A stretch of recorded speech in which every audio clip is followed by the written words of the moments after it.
Thank you very much for your time and good morning to you. Good morning, sir. I hope you're well, sir. By the grace of God, Mm. I'm doing well. I hope you're good too. I am also well. In fact, from the picture the finance minister painted yesterday, you must be a hot man. Yes, I, very tough times. because sometimes I wonder if you wake up someday and say, Randy, hey, why did I accept to do this thing? You feel that way sometimes. Uh, uh, my big brother Kwesi Pratt always says that I told Randy, why is he going to carry all this burden? But I mean, that's the state of a nation. It has to be done. His Excellency the President himself. If I were to chicken out, then it presupposes that the President himself, too, on the basis of the enormity of what he inherited, should also chicken out. It's tough, but it has to be done for God and country. Some people must do it. Um, you have been chosen to lead a team to do it at this point in time. You can't chicken out. You must face it head on and deal with it. And since I started with that line of question, I'm wondering in terms of the things you wanted to do to rescue Cocobod. I'm sure you understood what we were walking into. But before we come to the things you wanted to do, when you walked in, did you have any shocks or was exactly what you expected? No, I think that from the outside, it was pretty obvious that the cocoa sector was not in a good place. We had heard a lot of things. But once you got in, then you began seeing the exact details and the enormity of what was at stake. For example, if you take the issue of cocoa roads, I remember that when the IMF program, the DDEP, came up, we were all informed that as part of the IMF program, Cocobod has resolved to reduce its exposure of 21.7 billion cedis to 6.9 billion under a rationalization exercise. This is what we're told. And so when I got in there and as part of the briefing, when I asked for a briefing by all the departments, and I found out that we still had that figure on the books, I was shocked because I thought that there was something that had been dealt with 2 years ago, only to find out that although it was put as part of the IMF things for Cocobod and the government of Ghana to do, for 2 years he had failed to do it. And when I found out, I asked why. I was told that we needed to give 50 million cedis to the consultants to be able to now move us to the field to go and actualize the desktop analysis that had been done and presented to the IMF. And I was so shocked. 50 million cedis to reduce your commitments from 21.7 billion to 6.9 billion, and you failed to do that. Meanwhile, within those 2 years, you have awarded a lot of contracts, even including issuing an irrevocable letter of credit for $48 million on the 3rd of December 2024. Wow. I brought this to the attention of the finance minister. He called the Honorable Roads Minister, who then called a meeting. We all sat, put our team together. In a matter of 3 to 6 weeks, we were done. And that has reduced the commitment from 21.7 billion to 4.35 billion.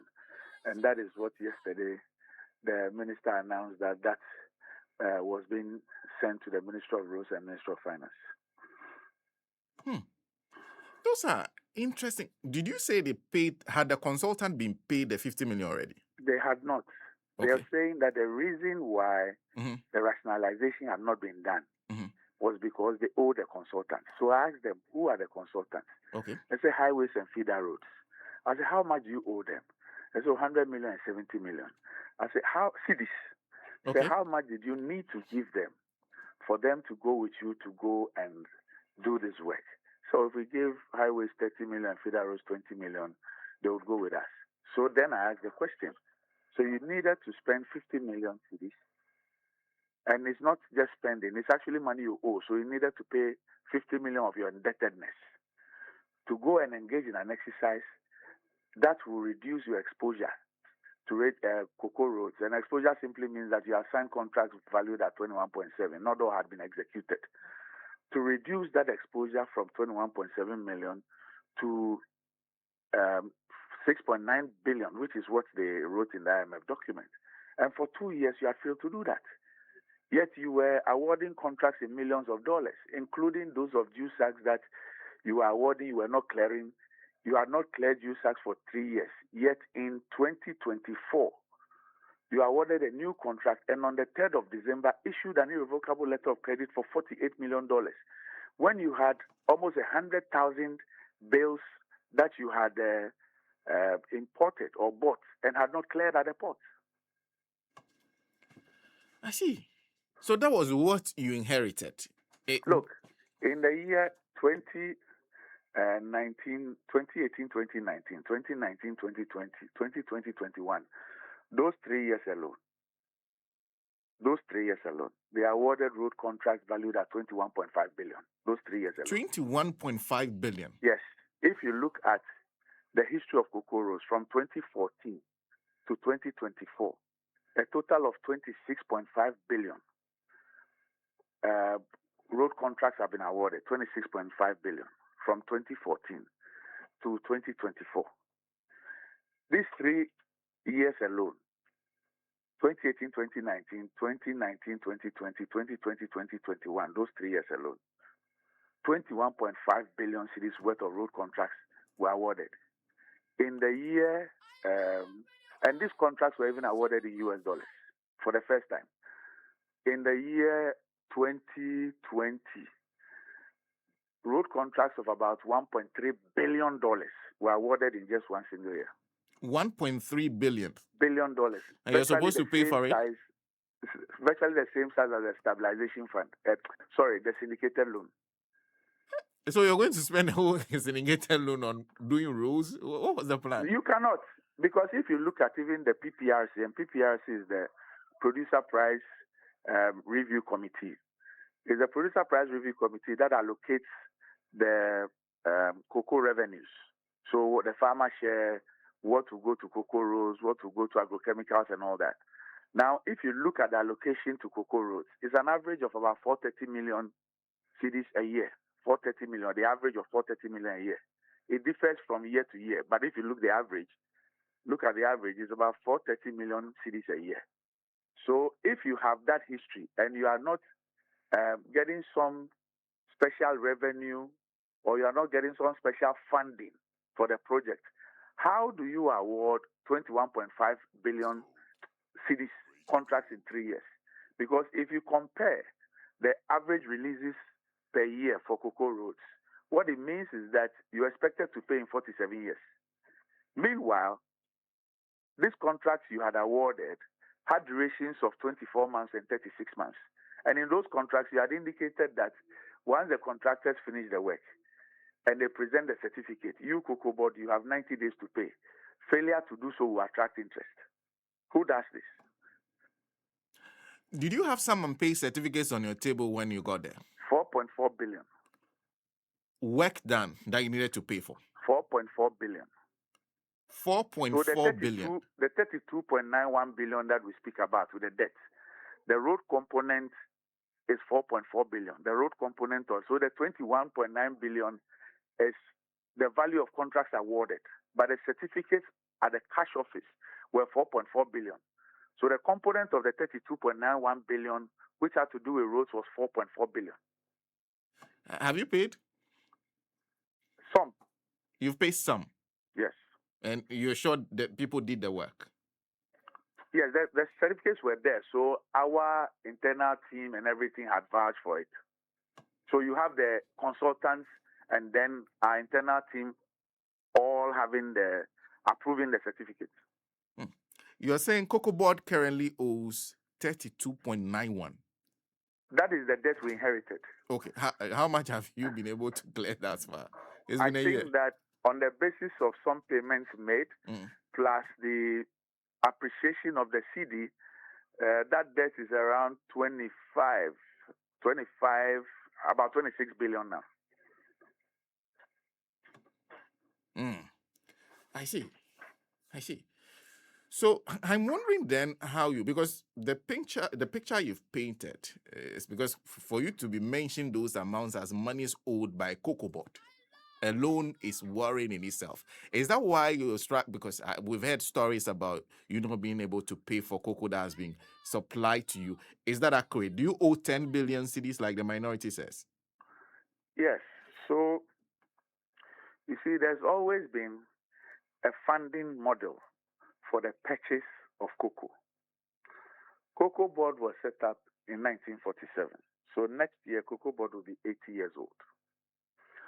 From 47, colonial days, till about 1991, it was the states and sometimes Cocoa Board itself that was finding money to purchase the beans. Now, this was found to be unsustainable. So 91, 92, thereabout, the issue of the syndicated loan came in, where on the basis of Cocoa Board's balance sheet, which at that point was even better than the balance sheet of the Republic of Ghana, was then relied upon to get a syndication of foreign banks who had the capacity to provide the funding for the purchase of the bean. So what happened was that Cocoa Board will make the projection of the crop output through its research department and its cocoa marketing company. So let's say the forecast is that we will get 600,000 tons of the crop. We will sell at an average of, let's say, $4,000. That means that you expect to do sales of, let's say, 2.4 billion. Now, you believe that you will need about, say, 2 billion or 1.8 billion to finance the purchase of the crop. Because when you go to buy from the farmer, you must pay for it. It is not given to you for you to pay later when you sell. You pay. So you need the money to go and buy the crop. So when this is done, then Cocoa Board will look at how much it needs. Let's say it needs 1.8 billion. So how much of crop can we collateralize to get this loan? And in this case, you are talking about a raw bean. So Cocoa Board will then tell CMC that, okay, go and sign contracts valued at 1.8 billion. That could be maybe 70% or 80% of the raw beans. When these contracts are signed, these contracts are then sent to the banks in the syndication as collateral, which means that Cocoa Board has committed to sell raw beans, this value of raw beans, to these international buyers. And the banks accept this as collateral. So on the basis of that, the bank will then give this 1.8 billion. I'm just using it as an example. And then the financing cost, they will add to it and say that, well, these contracts can pay for the loan, they can pay for the financing cost. And so we release the money to Cocoa Board. That is when you then hear the big announcement, front page daily graphics, syndication, 1 billion, 1.2 billion, 1.5 billion, and the big press conference and the celebration and all that. So this money then comes in tranches. It goes to the central bank. When the money goes to the central bank then gives Cocoa Board cedis per the bank rate. Once Cocoa Board receives these cedis, then Cocoa Board gives what is called seed money to the licensed buying companies. So there are companies that are licensed by Cocoa Board to purchase beans from farmers. So when it comes to the purchase of the raw beans from farmers, you don't have a direct interface between Cocoa Board and the farmers in terms of the purchase of the bean. So these licensed buying companies, out of the syndicated loan, are then given the seed money or seed fund by Cocoa Board. And that is what they use to purchase the beans on behalf of Cocoa Board from the farmer. And then they deliver same to Cocoa Board. And Cocoa Board pays them a margin on the basis of what they've been able to deliver. So this is what it was for almost 31 years. But then in 2023, something significant happened. And this was the last year of syndication, 23-24 season. In 2023, Now, prior to that, Cocobod had floated bonds. They called the Cocoa bills. And individuals and corporate entities had bought these bonds. And so Cocobod financed, they paid the principal and the interest over the time. In 2023, when Ghana also declared bankruptcy with the DDEP, Cocobod also declared same on the cocoa bills and asked the people to take a haircut and also defer the payment of interest and principal to 2024, 25, thereabouts. Okay. So once this was done, clearly it sent a certain signal. And you know what the DDEP also did to the Ghanaian economy once we went for the DDEP. Yeah. So in 23-24, Cocobod had some difficulties in doing the syndication. Yes, the banks came on board, but for the first time in the history of Cocobod, the first tranche of the loan hit Cocobod's account on the 22nd of December, when the cocoa season had opened in September. So it delayed till December. Yeah, 22nd December was when the first tranche hit Cocobod's account. Wow. So the season had opened in September. So September, October, November, December, there was no money to be given to the LBCs as seed fund. And this clearly showed that there was something wrong, because it had never happened in the then 31 history of the syndicated loan. Now, fast forward. By the end of the season, two significant things had happened, or three significant things. That season, Cocobod projected to do 800,000 and committed 786,000 of this projection to buyers for raw beans, supply of raw beans, 786,000, so close to 100%. I see. Yes, and that is what they used for the syndicated loan. Now, at the end of the season, Cocobod had a crop of about 448,000. Almost half what you projected you were going to get. And so Cocobod could not deliver 333,767 tons. Never in the history of Cocobod. And as the finance minister indicated, for crop forecast, you can have a variation of, let's say, between 5 to 15%. This was a variation of about 45%, almost 50%. I see. Now, apart from that, you will see that there is a Standard Bank document being brandished that, they say we defaulted. This is proof that we didn't default. We paid. I'm sure maybe you've seen that Standard Chartered Bank document going on social media. Okay? Yes, in fact, Fifi Boaf also said him. Yeah. Now, this is what happened. On the 22nd of July, 2024, the then Chief Executive of Cocobod wrote to the then Minister of Finance, Dr. Amin Anta, indicating that Cocobod did not have the money to pay the final tranche of the syndicated loan, which was due end of July.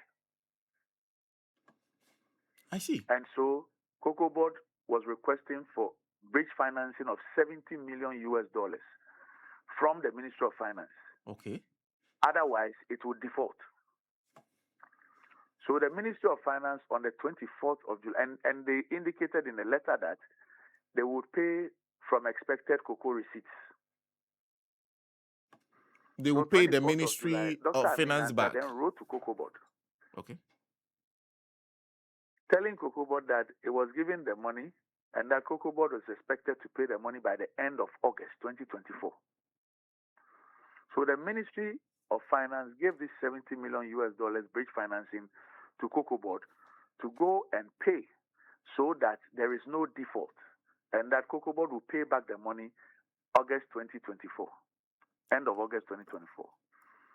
Come end of August 2024, Cocobod defaulted in paying the money to the Ministry of Finance. So the Ministry of Finance, Dr. Amin Anta, wrote another letter in September asking Cocobod to bring that money, pay that money by 30th of September 2024. Cocobod defaulted again. This $70 million is one of the debts that we inherited. They remain unpaid. They didn't pay by the end of September, by the end of October, November, December, they left power. No. No, but on the 3rd of December, they issued Okay. an irrevocable letter of credit for $48 million for juice sacks, when for 3 years they had not cleared juice sacks at the port. They had juice sacks. They owe the finance ministry $70 million. Instead of paying it, you said they issued an irrevocable. So Yes. you couldn't touch it. No. Wow. Yes. So now what happened was that the season ended. There were 333,767 tons of cocoa contracts that Ghana had not delivered. Cocobod had not delivered to its buyers. Virtually half of the projection for the year. These buyers were now unwilling to sign new contracts for Cocobod to go and use as collateral for a new loan. The international banks at this point were also fully aware of Cocobod's financial state. So there was a difficulty in getting the syndicated loan. That is how come the syndicated loan died. Now that was the time when, and this syndicated loan had gone on for 32 years. This was the time when global prices then shot up to 12,000, 11,000, 10,000, and then stayed at a low of $9,000 per ton.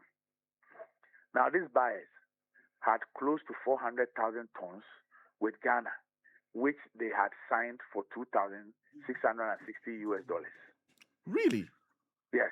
So it means that if you produce cocoa at the time when the prices had stabilized around $9,000, we're supposed to give to these people at $2,000, a little over $2,000. Yes, $2,600, and it's not 1,000 tons or 50,000 tons. 333,767 tons. Wow. So what had happened was that Cocobod engaged these buyers to say that, okay, you have this crop with us. We will service it, but also buy some new contracts. So the buyers decided, because if I have cocoa at $2,600 and it's being sold for $10,000, $11,000, $12,000, even $9,000, and it will even cost me 2 times to take my cocoa out, it makes sense. It makes business sense. So the buyers then agreed that they will buy new contracts, whilst Cocobod also services the low price contracts that they had. So now we have moved from syndication to a buyer-funded model. Okay. So now it is the buyers who now will place an order. Say, I want 100,000. How many of my old contracts will you service? And then they will pay you, Cocobod, they'll give you 60% of the money. Then you send this money to the license buying companies. And the license buying companies will use that money to buy from the farmer. Okay. And then the license buying companies will then deliver this bean to you. Once you ship, then they give you the 40%. So this was a funding model that, by accident, replaced the syndication which had collapsed by the end of 23-24, after 32 years. So this is what we inherited. This model is what they brought in the 24-25 season. And this is the model that we inherited. And because of the impact of these 333,000 tons, you remember that at that time, you had the then minority speaking about the farmer being cheated when the farmer price of $3,100 per ton was announced. Okay. Because at that time, global prices were so high. And if the farmer is expected to get about 60 to 70% of the price of the crop, if you're paying the farmer $3,100, then it presupposes that the crop is around $5,000. Yes. But then everybody knew that the crop was at a minimum, let's say $9,000. So that is why you had people like Honorable Eric Opoku, Honorable Dr. Tufosin, saying that, if it were I will pay 6,000. Because, of course, even if the crop is 9,000 and you are paying the farmer 70%, how much would the farmer share be? But all of them saying those things didn't know of an animal called rollover and the value of that rollover and the impact of the rollover. Okay. Because now in setting up the price, when you're setting the price, what you do is that in Ghana, we pay the same price for main crop and light crop, although there's a 20% discount on the light crop. Globally, it's 12.5%. So in Cote d'Ivoire, they have two prices, but we have one price. So what it means is that when you're setting up the FOB, the average for the year, what you do is that you look at the quantity of light crop. So let's say you expect to do 600,000 tons. You have 500,000 tons of main crop, 100,000 tons of light crop, with a price of $5,000. So you apply the $5,000 to the main crop, and you apply a 20% discount on 100,000. So it gives you two prices: 500,000 for $5,000, 100,000 for $4,000. You put the two together and get a weighted average, and that will be your FOB. And then on the basis of this FOB, you then generate the farmer share. Okay. But now with this rollover, you now had to add a third variable, because now if it is 600,000, there will be 333,767, which is priced at 26. So you must now input this variable into determining your weighted average. So you now have 333,767 at 2,660. And then you have another quantity at, let's say, $9,000, and you have another quantity by the 20% discount. And then you put all together and get your weighted average. And that is how come in 24-25, Cocobod declared a weighted average of $4,800, out of which the farmer was given $3,100, representing 63.9% of FOB. Okay. So at a time when farmers all over the world were benefiting from this abnormal, astronomical rise in the price of cocoa, the Ghanaian cocoa farmer and all stakeholders in the cocoa industry could not benefit as a result of this rollover, because it's the impact of the rollover that brought the weighted average so low. I hope you appreciate the point I'm making. Yes, I do. Yes. So that singular decision in there, is it 2023, Yes. 2024 crops? 23-24, yes. Okay. That decision... So that is what resulted in that. So one, the syndication broke down after 32 years. We now had a buyer-funded model, which meant that it is the buyer who had to book cocoa beans and then give you then 60%, 24-25. It rose to 80%, 25-26, because the NDC had promised the farmer 70% of the achieved FOB. And so we had to move from 63.9 to 70%. And then because we had also serviced about 235,000 of the rollover, we could give an FOB of 7.2, not 4.8, because the impact of the rollover had gone down as a result of a servicing of over 230,000. So this was the model. Okay. So when we came into office and we analyzed it, we realized that, one, this model was not sustainable. Because once the rollovers were extinguished, there will be no motivation for the buyers to take up your financing cost and finance the crop. Yes. Two, once global prices drop significantly, there will be no motivation for them to also finance the crop. So we immediately engaged our supervising ministry, the Ministry of Finance, and made it clear that, look, this is our analysis. It doesn't look like this thing is sustainable. We don't think that it will go beyond the 25-26 season. And so we need to find a new funding model for the 26 from the 26-27 season. Then we also realized that, look, on the basis of what happened with the farmer being at the losing end with the decisions made by Cocobod, as far as the 24-25 pricing was concerned, we also needed a new pricing model. So a new pricing model where the farmer is treated fairly and is not cheated, and also a new pricing model that also ensures that Cocobod does not make under recoveries, either on the forex side or the world market price side.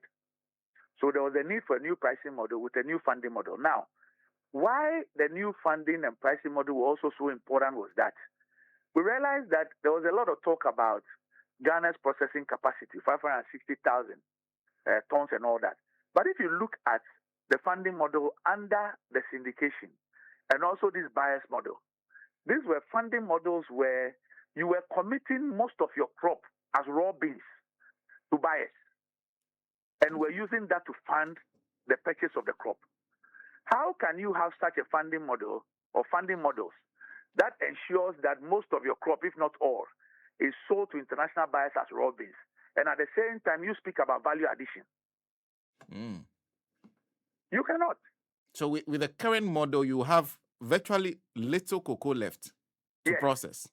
So for both models, but I can understand 91, 92, the issue of the capacity of CPC and all that was not that huge, and so you can understand.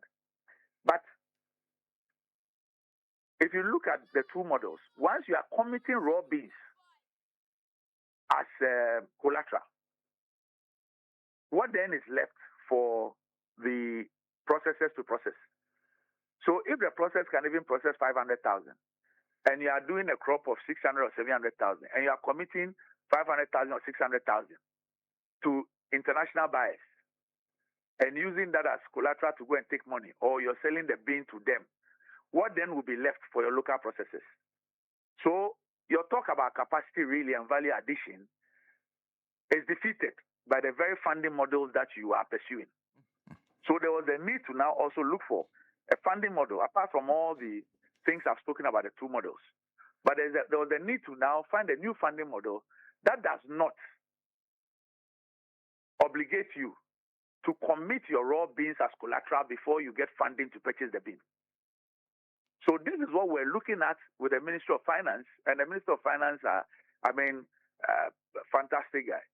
He's been on board with us, very supportive, in trying to giving us even the expertise at the ministry, putting them at our disposal for us to get this new funding model, a new pricing model. Now, when we came into office, there was also a new Cocobod Act that they have started working on. I've gotten some consultants.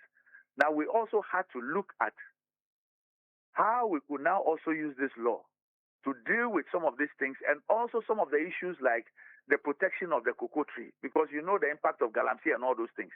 Now, the law that protects cocoa is an AFRC decree, 1979 decree. So I jokingly tell people that I can go and destroy hectares of cocoa, and for the sanctions in the law, I can pay out of my pocket.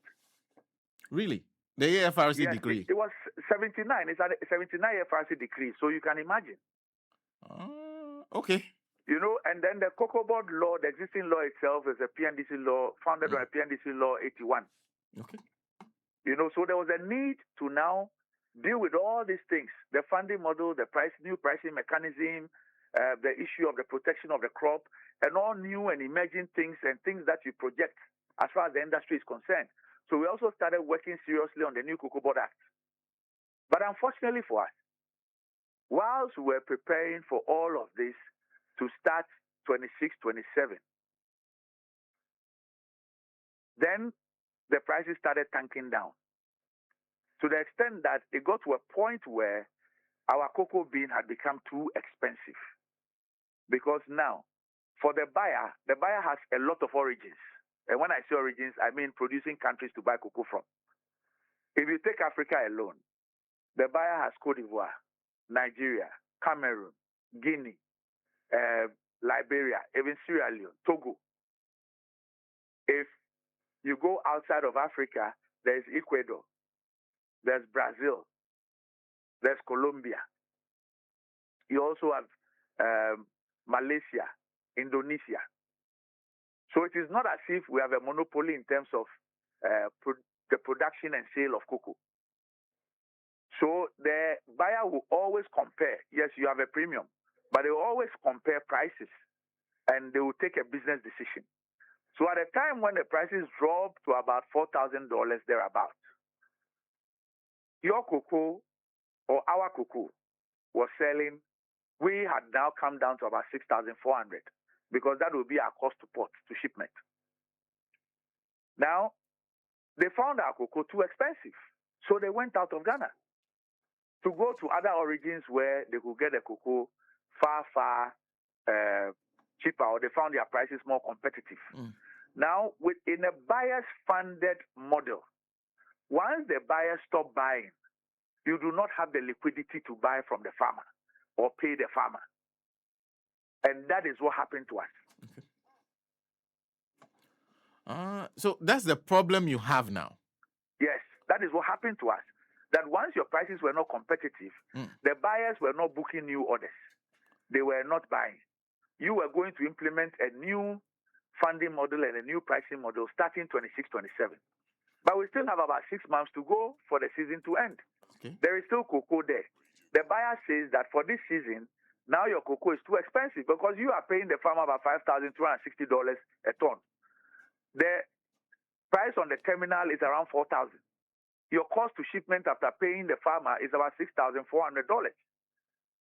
Why should we buy your cocoa at this price when we can buy it far lesser in other origins? So they stopped booking orders and buying. But mind you, at the time that they pulled out, we had sold about 82% of our projected output of 650,000 tons. So some of those people who speak and said, oh, for a sale, they will do 70% and it's guaranteed. At the time that the buyers moved out, we had done 82%. So they had already bought up to 82%. 82%. Okay.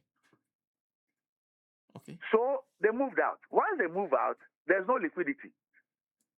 And sometimes when these buyers even move out into other markets, it's even more difficult to get your outstanding payments from them. It is easier getting it from them when they are still trading with you. So they owe you. That is where we got to, a liquidity crunch as a result of the uncompetitive nature of our prices as compared to all the other origins in relation to the prevailing world market price. So you will now see that within this context, the problem that we have, you have a funding problem, a funding model problem, and you have a pricing mechanism problem, which also ultimately then affects your ability to also give the farmer a fair price, stabilize the industry, and also promote value addition. And these were the issues that we were aiming to address with a new act, the new funding model, the new pricing mechanism from 26, 27. But it seems you have to put in place a new pricing mechanism now. Well, we want it legislated, so it is going to go to Parliament very soon. But whilst we're waiting to do all those statutory things, a decision needed to be made. And that is the reason you are now paying what the finance minister announced. Yes. Yes. Okay. So that's for cocoa beans to make us competitive. Okay. So that's for cocoa beans that you are yet to buy. Yes. But the ones you've bought at the old price, have you paid for all of them? No. There were 50,000. That was when we had paid for, I think that about 530 was okay. I mean, 530,000 of them, the buyers had signed contracts for them. They give different dates for the shipment. We call it declaration. So it is when that is done that then the monies, the balances are paid and all that. So there are some outstandings. But those ones, we don't have a problem because even if there are outstandings, there are monies that are owed you. They will be paid. But then you had about some 51,000 tons that we had taken over from the licensed buying companies. But the buyers had not bought. That is when they said that cocoa was too expensive and they won't buy. Now, those 51,000, to the extent that we've taken over, we took over at the prevailing price, the price then, not the current price. And so we will pay that price for those 51,000 tons. You get it? But subsequent to that, all the cocoa that will come to Cocobod, let's say from today, will be bought at the price announced by the finance minister yesterday. Oh, okay. The finance minister was also talking about releasing money to pay cocoa farmers. Is it to buy the beans that are yet to be bought? So first of all, two things. That 51,000, we will be releasing the monies. Because when you hear farmers say that, I've given my cocoa, I have not been paid. From our point of view as Cocobod, we have taken over 51,000 that they didn't have buyers, and therefore we're not committed for payment. That 51,000, we will be giving the funds to the LBCs to go and pay these farmers. Then now, you also heard the finance minister say that government has taken a decision that the remainder of the crop should be sold to the local processors. And that is why we even had a meeting with them, the local processors, to deal with their ability and capacity to take the crop and all that. So we expect that we will make those sales to the local processors, and that is how we will buy the crop from the farmer. I see. So at this point, would you say that the immediate challenge you have has to a large extent been addressed? Yes, I think that we have taken some significant decisions which will improve the liquidity and then ensure that there is enough liquidity to go into the market and then buy the crop and try and finish the 25-26 season. Whilst we are that, we also take the steps to towards implementing these new decisions, which will start from 26-27. In making all this, have you been in conversations with the farmer? Because the impression is created that as if the farmer is not happy with whatever decision you make in the wake of the challenges that are confronting you. Do they know your challenge? Yes, we meet the farmers. I mean, first of all, you have farmer reps on our board. You have farmer reps on the producer price review committee. I personally meet farmer reps all the time. My last meeting with farmer reps was last Friday, so exactly a week ago, where I met about 5 or 6 different farmer groups. I see. Another group that will miss an opportunity to go after you, in fact, they are asking for you to be sacked, is the minority in parliament and generally the New Patriotic Party. Would you admit failure with what we are currently confronted with? On the basis of the interview we had this morning, how can anybody point to failure?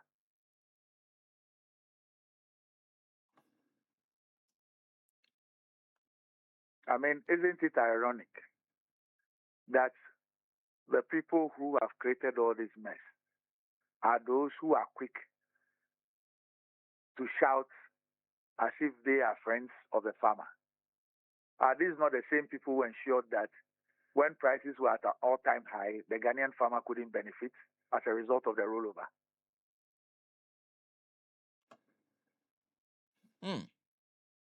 Why are they not addressing the exact issues that have been raised? Why are they not dealing with those exact issues? What they did with cocoa roads, what they did with the juice sacks, what they did with the rehabilitation program.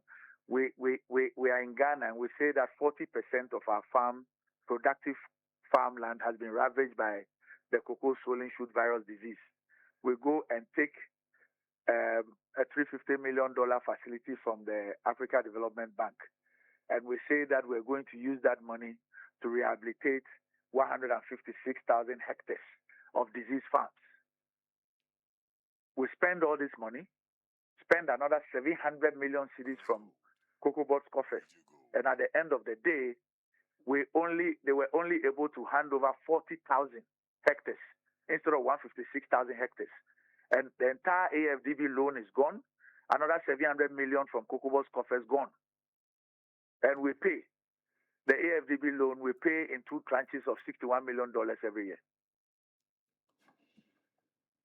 Really? And they won't respond, they won't speak about these things. AFDB loan spent, 700 million from Cocobod funds also spent. Yes. They didn't even meet the target. What they handed over was 40,000, with another some 28,000 partially done, out of the expected 156,000 hectares.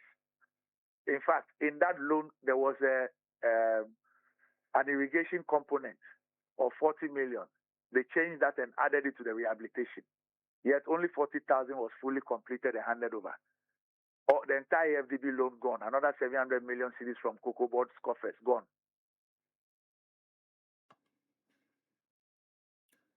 I see. The things you say, is your appointer aware of all this? Yes. You had conversation with him on all this, that this is the situation you're faced with? Yes. My minister is fully aware of everything. And I'm sure that is one of the reasons why Cabinet has directed the Attorney General to conduct concurrent forensic audits, and also criminal prosecution. But prior to this, some of the agencies had also been in touch with us and were also conducting some investigations. Oh, so investigations were already going on before this announcement was made. The NIB were looking at the agrochemicals containers and all that. The IOCO had indicated to us.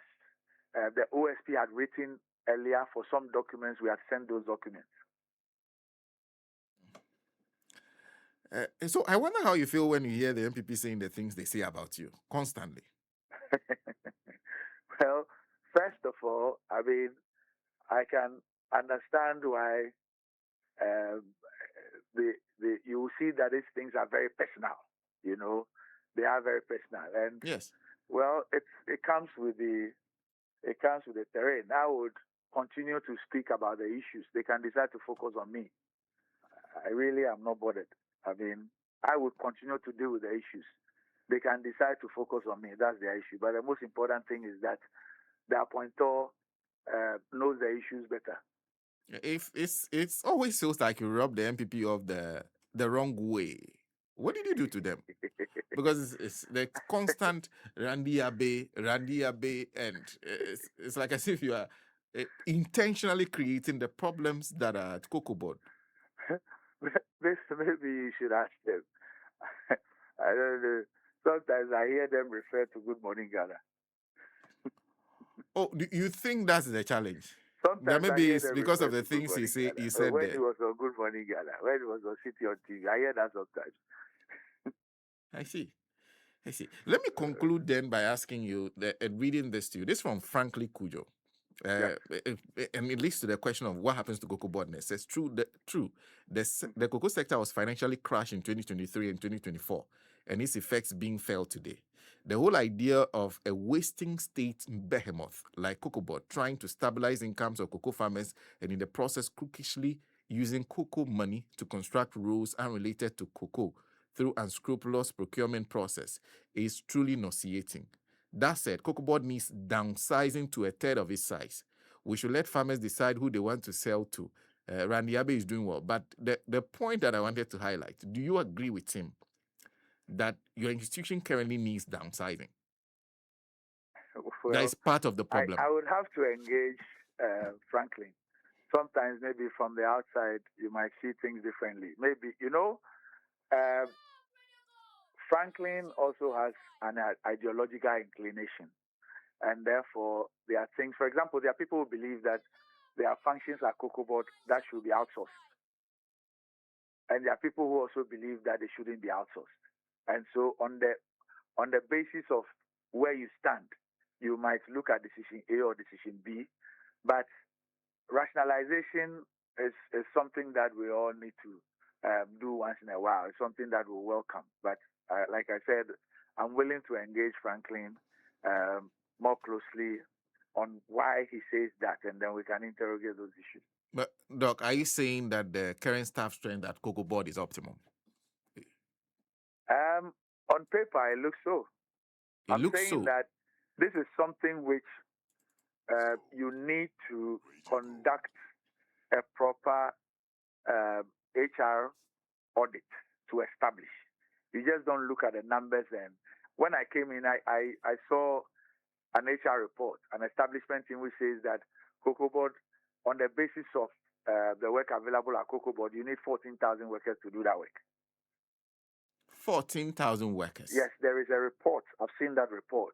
I'm not saying that I agree with it, but it's also a report that has been done by some HR experts prior to me coming in, which says that the establishment, on the basis of the analysis, the HR analysis of that establishment, there has to be 14,000 people. My point is that if a dietitian tells you that you need to eat 3 times a day, sometimes you also have to consider your pocket, whether you can afford 3 times a day. You don't say that maybe I can afford 2 times a day, but the dietitian says 3 times a day, so I'm going to eat 3 times a day.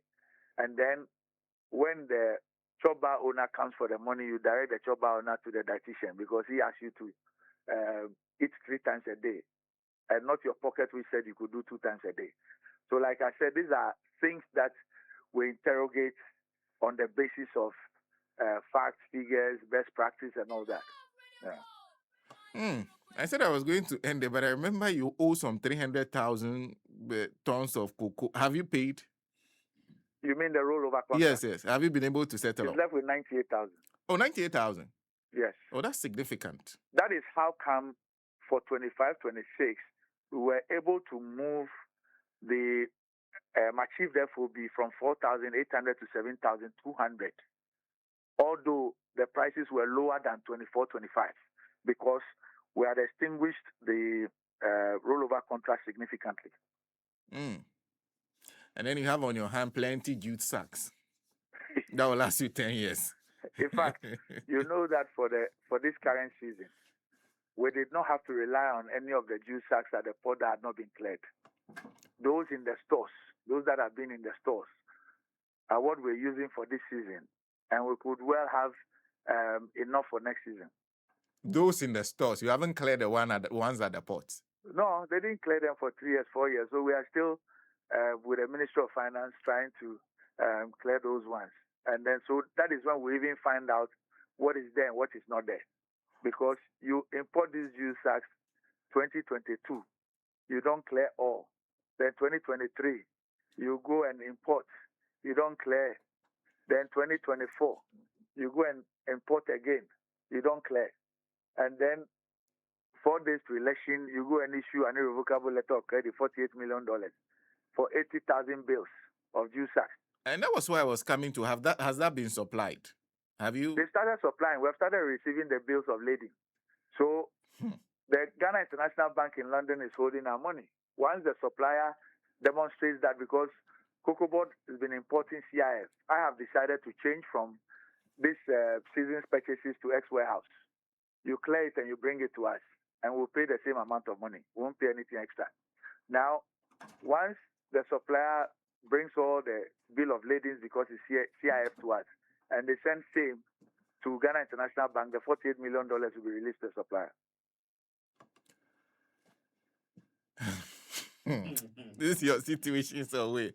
So you have more in the stores that are catered for the current season, the next season, and then you have some sitting at the ports. You have $48 million worth those coming. Those at the ports will be maybe 3 times what is in the stores. Then you come buy. So my point is that yes, you have imported. You've not been able to clear. Why do you go import again? The money you were going to use to procure, why didn't you even use part of the money to clear the ones at the port? So you import the thing. You are unable to clear. Then you import again. You are unable to clear. Then you import again. I see. When will you pay the finance ministry? What? When will you pay the finance ministry the money you owe them? Oh, me, I have even gone to push the finance ministry and Bank of Ghana to convert about 5 billion of the debt into equity to free my books. I've made sure that I've completed the rationalization exercise and going to convince the finance minister to go and convince cabinet for that 4.35 billion to be shifted to the Ministry of Roads and Ministry of Finance to clean my books further. So the Ministry of Finance definitely knows that we will need some time to pay the rest of the loans. If we had the money, we will not go and do that. I see. Doc, I wish you all the best. Best of luck to you. In Thank fact, you very much, we'll support in the best way we can. But thank you. Thank you for speaking to us this morning. Thank you. Dr. Randy Abbey is our senior in the field of journalism and now CEO of the Ghana Cocobod, explaining to us, and I'm sure and I'm hoping that this helps you understand exactly the situation Cocobod finds itself in and why we are where we are and the steps that are being taken to address these problems. I have decided that when it comes to Cocobod, I'll listen to the MPP, but I won't acknowledge whatever they say because I think I have a good enough idea, even before the MPP came to power, the NDC came to power, to understand that the situation that's confronting Cocobod